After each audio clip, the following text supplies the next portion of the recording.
Well, Britain says it has banned the militant group al-Nusra Front, which is fighting against the government of Bashar al-Assad in Syria. London says al-Nusra is nothing more than an alternative name for al-Qaeda, which has been long outlawed. Britain's latest measure means membership in the extremist group will from now on be considered a criminal offense. To discuss this further, we're being joined by Michel Chossudovsky.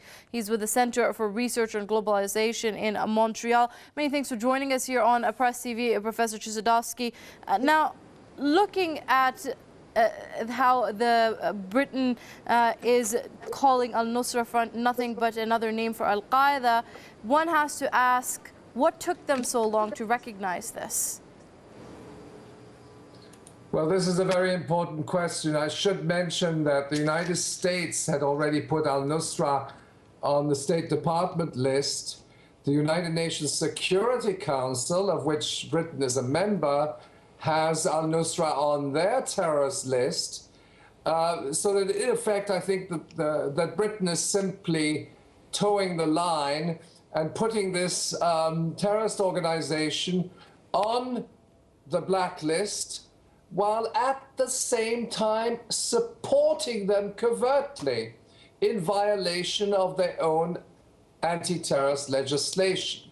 And this is true for Britain, but it's also true for the United States and several other countries which openly support the al-Nusra affiliate to al-Qaeda via the so-called Supreme Military Council of the Free Syrian Army. Well, that's an interesting point you raised there, because even though al-Nusra Front is on multiple terrorist lists by these Western governments, they're still continuing to support, fund and send arms and other equipment to the insurgents fighting against President Bashar al-Assad's government. And they have no idea who these arms are falling into. And of course, al-Nusra Front is getting these arms, it is getting the equipment, and it is getting the funding. Well, they know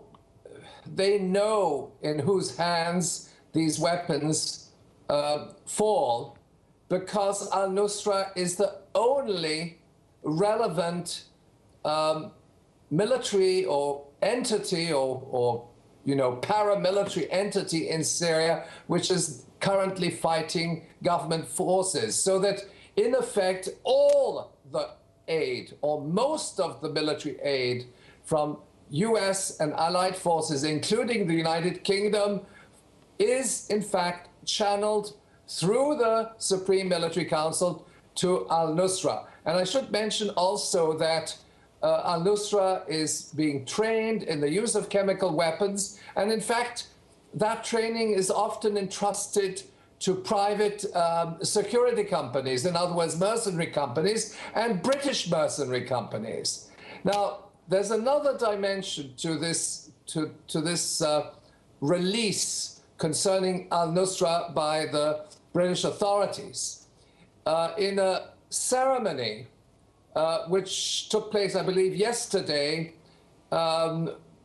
when the Chief of Staff, Sir General David Richards, took leave of the armed forces, he emphasized that Britain should not only continue to support the rebels, in fact, what he meant by that, but he didn't say it explicitly, al-Qaeda rebels, but at the same time, General Sir David Richards emphasized that a no-fly zone was not enough, it's not enough, and what should be contemplated is an all-out ground war, implying, in effect, the illegal land invasion of a sovereign country.